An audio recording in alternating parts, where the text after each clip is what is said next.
Guys, delays. I got too many questions. Too many questions to even process. So we're gonna be doing two of these. There's just no way I can get to all of them in one time. But if I don't get to today, I'm gonna get to it on the next Periscope, and we'll do another one this week because I think I must have had like close to 30 questions. Like I don't even. It's a lot. It's a lot. Anyway, I appreciate though. I appreciate you guys reaching out. Hello. So I told you guys last time I was going to be a little bit more serious about the wine stuff going on here. So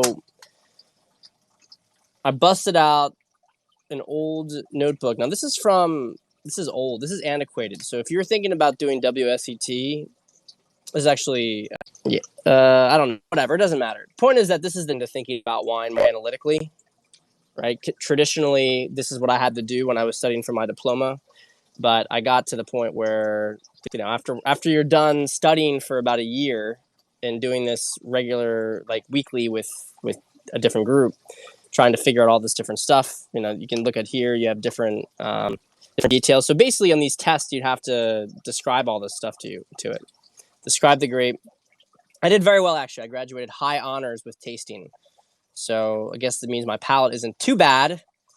But anyway, so today we have Riesling Principus Moreno. And so I was a little bit confused when I saw this because fucking day ever. Like my hair is getting all frizzy. Look at this. The camera's fogging up. It is hot as fuck, man. It's hot as fuck. All right, that's a little bit better. So when I was looking at this, I was a little bit interested because it said it was from Veneto, but it was a Riesling. Now, Alto Adige, which is a bit further to the north, they make Rieslings for sure. And, it's kind of as you would think them, is because it's German territory, former German territory or Austrian territory. But, you associate Riesling with Germans. In Alsace, which also, borderland of Germany. Not to get political about that stuff. So it's interesting to see that this Riesling is actually from Portland. So it is literally just like a couple miles off of the border of Alto Adige. So it's technically in Veneto, but it's got a lot of it's pretty close. So anyway, I tasted this, and here's some of the notes I had, right? Appearance was clear, pale, color was lemon. I also put a little bit lemon green. Was having a hard time deciding between that. But I think the problem was that I had it backed up against like a green thing, so maybe it was more yellow. I always got to make sure it's behind. Always got to make sure that the wine is going to be behind a white background. In addition to that, what am I doing here? In addition to that, I had medium intensity, clean, and the aroma. So I'm going to talk about the things that really matter here, because this is a lot of random gibberish that you probably don't care about. Things that stood out. All right, I'm just going to do that. Things that stood out for me on this reason. Tons of lemon. Okay, it's a little bit off dry, so there's a little bit of sugar, but there was tons of lemon, like really bursting out. And you got it on the nose, but on the palate, it was out of control. Acidity was very high. I like high acid wines, and it was very high for me, so it could have been a little tart for too many people. And in addition to that, though, something that I thought that was really interesting with the flavor profile was you were getting a lot of this like fennel licorice flavor, which is really not common with Rieslings, and I thought it gave it a nice little touch. There's definitely a lot of minerality there, and it is refreshing. So it's a great wine. It's not too expensive. I think it's like $18. Now their notes, I'll look at their website. They described it as having peach and petrol, which I don't really agree with too much. Got some like dried nectarine on the nose, but hey, guys, I want to emphasize here before you guys think I'm some sort of like wine tool. Okay, I have to be able to figure out what kind of wine I actually care about, because otherwise, what kind of flavor I'm getting, because sometimes it's difficult for me to recall it. Sometimes you need to look at a flavor to see and associate it. That is probably, they don't need that. Top sommeliers. Mark Vallon, if he's watching this, is amazing. I love him. He probably doesn't need this, but Pat Stedman needs it. At least right now, when I'm getting back in the game. So anyway, I endorse it. I think it's a good wine. I think it could take a little bit more time, it would still be good. Rieslings are pretty resilient like that. But let's get into some of these questions. Hey, Pat, I know I missed your last Periscope, but I wanted to ask you a question about your book being Tackling Texting. When you speak about the Pavlovian principle, what kind of things do you think add value to the conversation with a girl? So what he means by this is one of the many things I talk about in my texting guide, which is you want the girl, Pavlov's experiment, right? That if you basically condition stimuli so that if you associate some sort of effect with an emotion, when you remove the, how do I put it? If I what am I trying to say here? I think I might confuse it with the monkey experiment. But basically, if you make a girl feel great and she gets a text from you, then when you take away, like when she gets a text, she's going to think or hope it's you. So this is kind of relates to the Pavlov experiment where they had a monkey getting like a monkey pressed a button, it got a treat, but then they stopped giving them the treat, or they gave the treat erratically, and the monkey kept pressing the button all the time, blah, blah, blah. So anyway, the point about this is, what do I think, how do you make it so that a girl gets a text from somebody and she's hoping it's you, right? Well, frankly, it's most of the other things I talk about in the book, about different things, about creating different emotions in her with the things you send her, right? Saying stuff that's fun or interesting, or basically things that will create an emotional effect on her. I think that's the big problem that guys make, is that they're worried about creating the wrong effect, so they go for no effect. Think about any sort of marketing thing. Like if you read something, what is it about what you read that makes you want to read it? Well, it's usually that there is some sort of shocking or fun or interesting headline. This is when you talk on this level, you can connect how marketing and sales. So I think it's really, it's great just to, like, you have to have an interesting life. You have to be doing interesting things. So, but the thing is, you can make very mundane things interesting. So taking a picture of something you saw and making a comment about it. This is my favorite cupcakes. Like, we got to go here. These are things that just like they seed future dates for the two of you. So she gets it in her mind about you guys going off and doing things. But more than that, it just makes it seem like even regular things with you, it's an adventure. Like, you just make regular stuff about your life interesting. Like, and you don't have to just use text for this. You can even give a girl a call, like, pretty quickly if you feel up to it. Like, I'd called girls I was dating. In fairness, before I'd gone on a date with them, but if I had just started dating them, I'd give them like a call when I was like getting something. Be like, yeah, line here's crazy, but the bagels are so good. It's like I'm gonna get strawberry cream cheese on mine. Don't judge me. Big fan of strawberry. Just something like this, right? But you're just bringing her into your life, and you're being very casual. And I think guys, they think so much about how you need to do this like incredible gesture. You need to make something so cool, and so you can really take basic stuff. Like, think about girls and how chatty they are. They talk about all sorts of random stuff. For most girls, if you can just do that, you can communicate with them quite well. Of course, you still have to be like a man. You still have to, escalate, etc. But women will feel really connected to you in your life if you know how to. A lot of women communicate through the mundane. So, little pointer there. Okay, next one. Hey, man. Oh, wait, just to close it off. The point here with Pavlov, though, is that when you do this on a regular basis, she gets used to the connection with you. And so then that's where the Pavlovian principle comes into play, because then she's excited about hearing the next new thing going on with you and just hearing from you in general, because she feels connected to you, right? It's less about the details. It's more about the connection. Okay. Hey, man, trying to set up a date with a girl older than me. I'm 25, she's 35. Actually, we were going to have a few drinks a month ago. Let's go. Now I contacted her again, and it feels a little more distant, and has told me, well, I'd like to know a bit more about you first. What he means to say here is that when I propose to meet up, it looks like this is really. Please write these things clearer if you can. When she proposed to meet up, it looked like a shit test to me. Any ideas? Thanks a lot. Well, yeah. So all right, I'm gonna reiterate this because basically he was trying to set up a date with a girl who was older than him. Kind of blew it off, and now contacted her again. She's being a bit distant. She wants to know more about you first. He suspects it's a shit test. Okay, what to do? So I think that we can abuse this term shit test. I'm not saying that there aren't elements of it in here, but usually you presume a shit test is to say out of the blue, it's trying to challenge a guy to make sure he lives up to a certain standard. And usually it's associated with desire. I prefer saying, when we talk about tests, saying desire test and comfort tests. This one, and again, you can't give up too much comfort for desire, but this is more of a comfort test, right? Because he blew her off before, and now he wants to. Yeah, everything can't. Exactly, man. Exactly. You can't just like say everything's a test. Everything's a test. You have to look at your own behavior and why a girl might respond in that certain way. So you blow off a girl who's older than you, which means she already feels like she's a bit, beneath you on a certain level.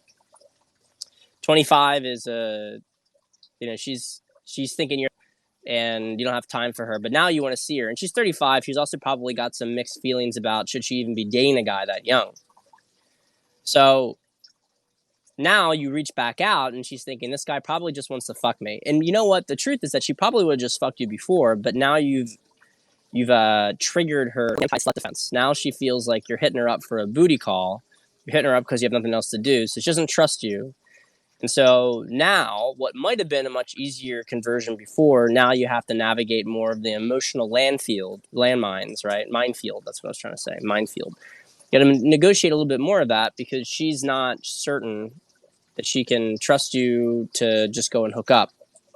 And she might now demand more than she demanded before. So, now, in terms of the tactical aspect here, I'd like to know a bit more about you first. You don't want to leave it open-ended. I would keep it playful and say, okay, fool, like you can ask 3 questions. But then we have to go on a date, right? Or something like that. If you want to know more, we have to go on a date. Something like that. And so then she can ask the questions and then you can take it. If you just say, sure, I'll answer, like, what do you want to know? There's a trap there because then she could want to know anything. Asking and asking and asking. So yeah, that's the way I'd go about doing it. But you got to give her something because right now she's not going to go out with you if you're just playing games with her, if you're just trying to be like cocky, you're failing a comfort test. That's what she needs. She needs comfort, but you can't give away all the comfort. Otherwise, you can't give away so much comfort that you kill desire because then she's out of the picture. So, next question. I just want to count this first. 1, 2, 3, 4, 5, 6, 7, 8, 9, 12, 13. Okay, so we're gonna do 7 questions. So we're on number 3. Hey Pat, I have a question. I think you're the person who could give me an answer. There's a moment. Oh my God, I'm so sweaty, man. I'm so sweaty. There's a moment in my childhood where I told myself, when I'm older, I will do X in Y situations. This sentence has still had an effect on me today, but it's not a good one. How do I reverse that? I don't know the circumstances, time of the day, and place. I only know the words. Thanks. I've been watching your journey for some time, and I like where you're headed. Okay.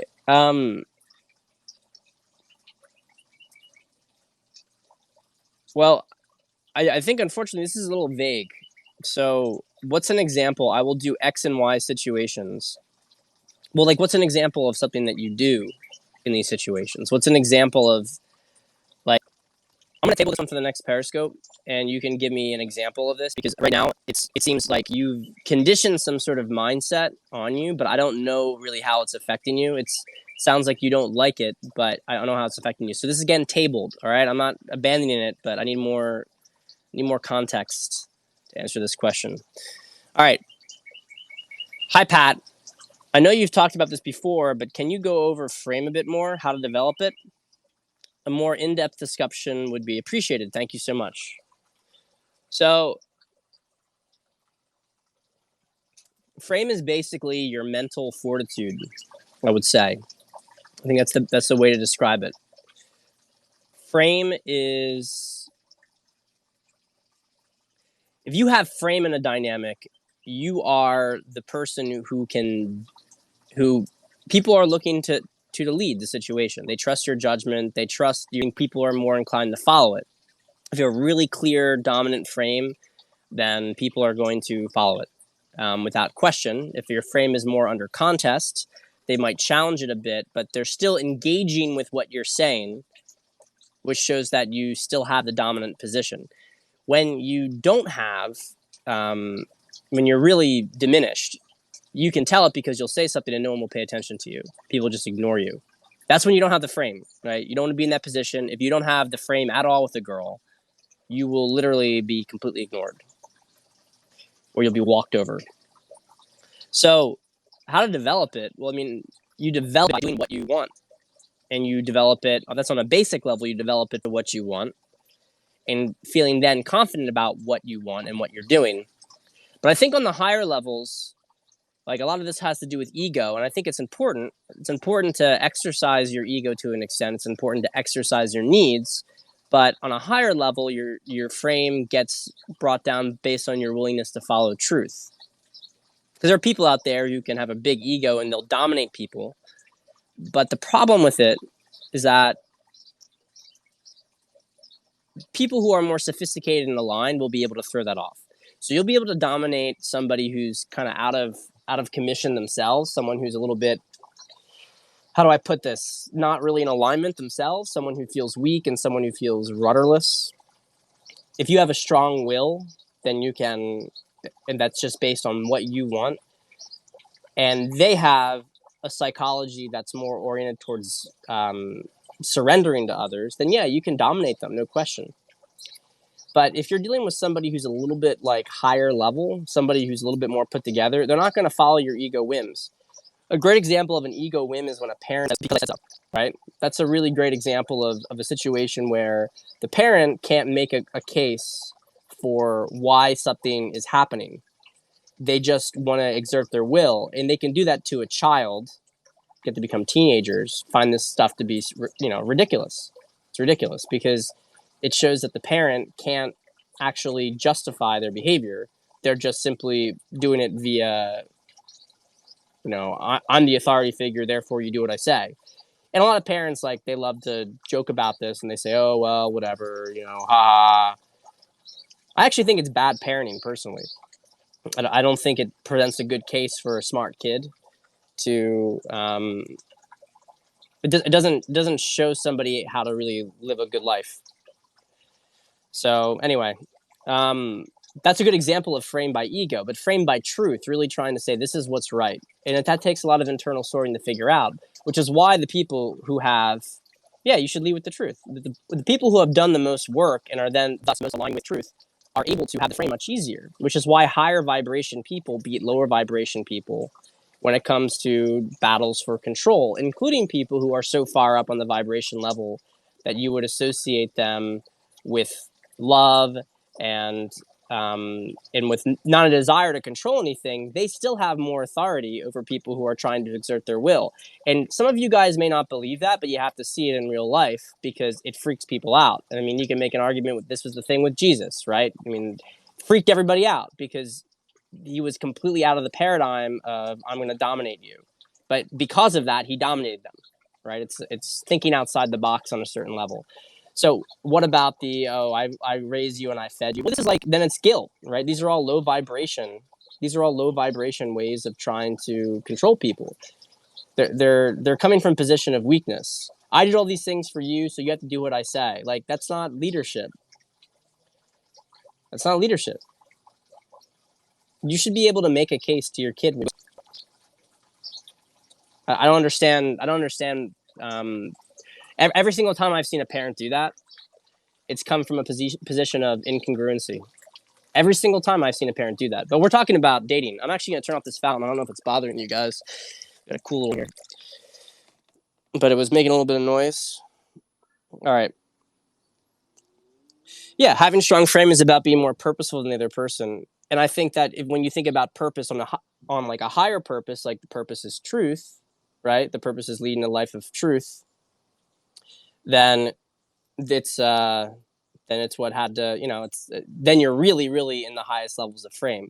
So I think that frame really comes in a lot of sense from psychological alignment, because the people who always seem to shatter the most, this is where we get to the meat of it. The people who shatter the most are people who do not have themselves psychologically put together, like neurotic people, hysterical people. They don't have frame. Now, if you are afraid yourself, then a hysterical neurotic person can start to dominate you. But the thing is, they don't have like a clear vision of what they're just simply, they're more like a reflection on your weak frame, because they don't really have a frame at all. They're just simply chaos. Right?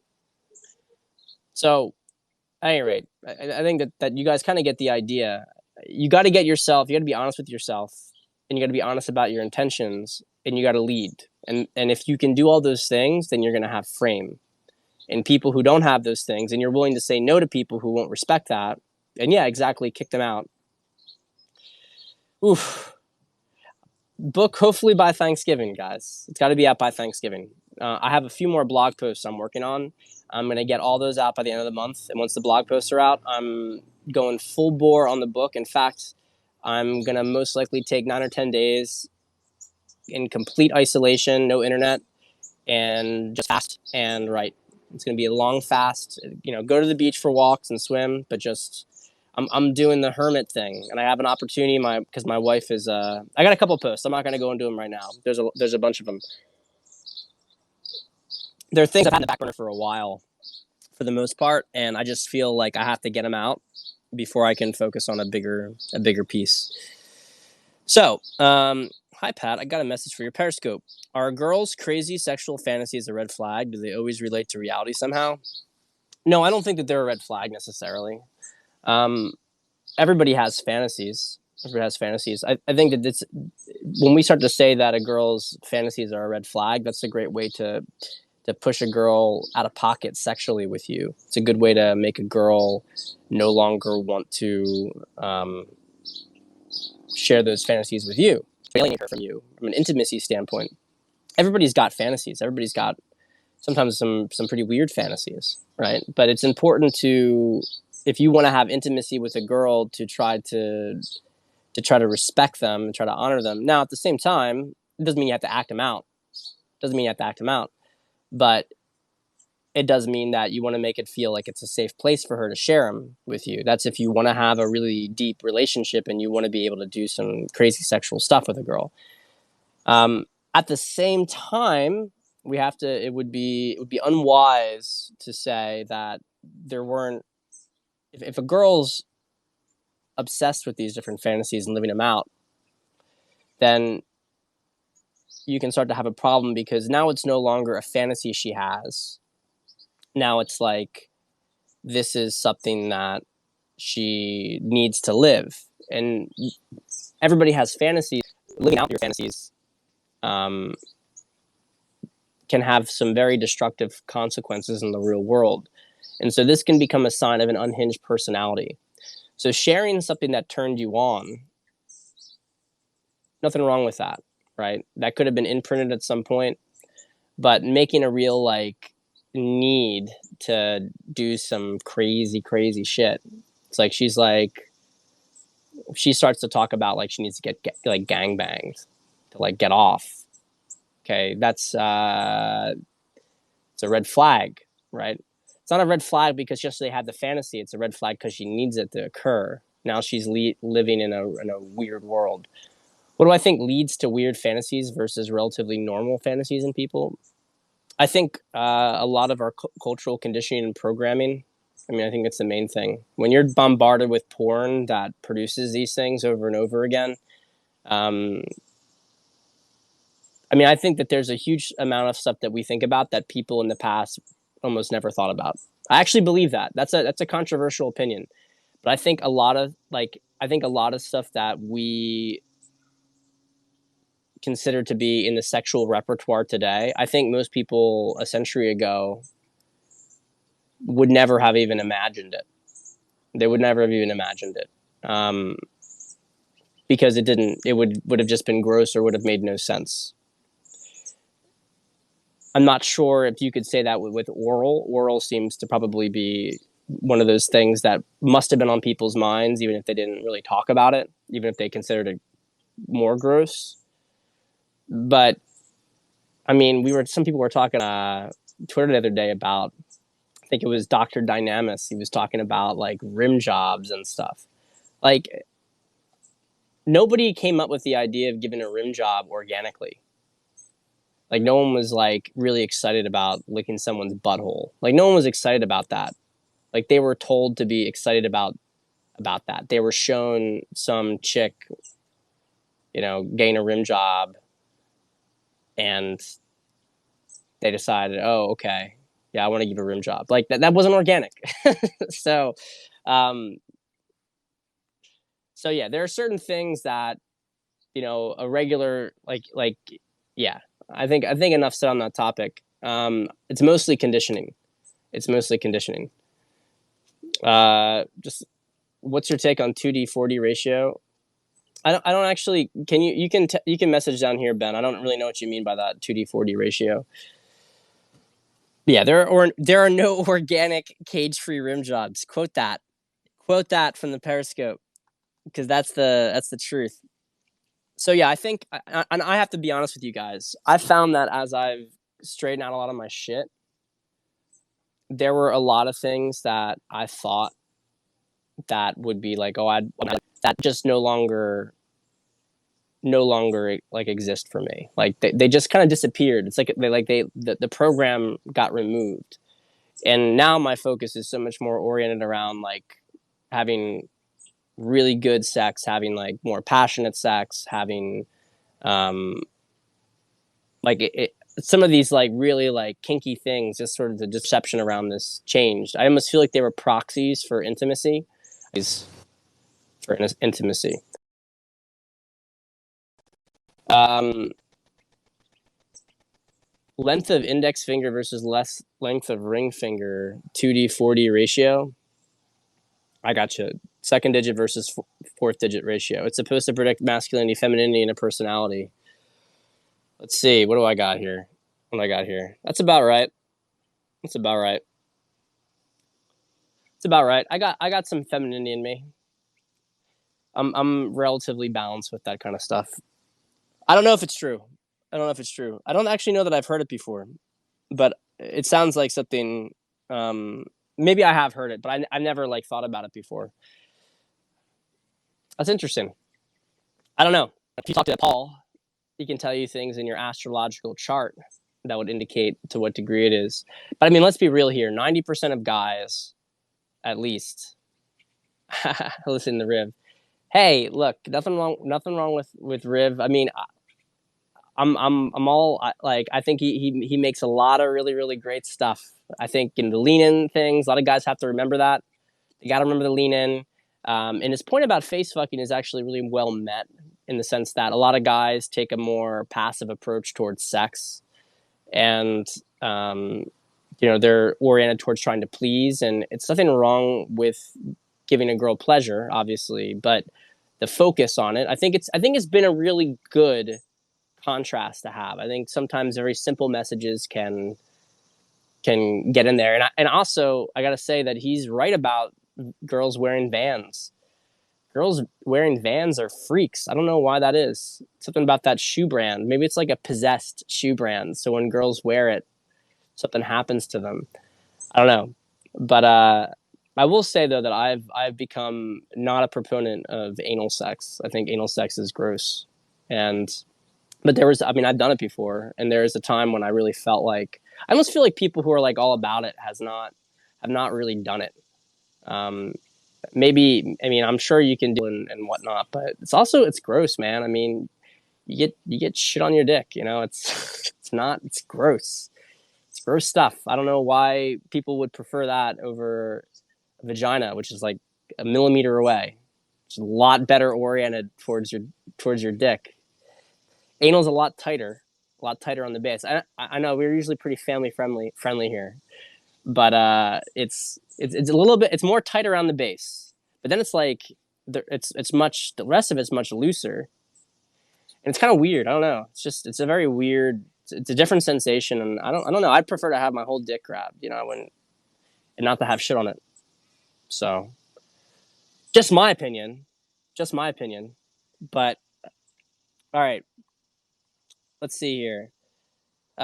Is there a time when one, me, should legitimately postpone learning and practicing pickup in order to focus on college gym for several months, years until it feels to be in decent enough position to do so? Okay. Okay. Okay. Should you postpone girls to focus on career and fitness? Maybe. Yeah. I think that these are legitimate arguments to be made. I mean, for a lot of guys, girls are a distraction. Let's be real here. Guys don't focus on more important things to themselves. They don't focus on their own mastery over their body. They don't focus on their mastery over their finances because they want to get laid. And remember, when we talk about sexual energy, that going out and trying to fuck girls, how do I put it? Well, that's your sexual energy that's being dedicated towards women. Fair enough, but it's also something that you're not, if you're not taking care of your life, it's a problem.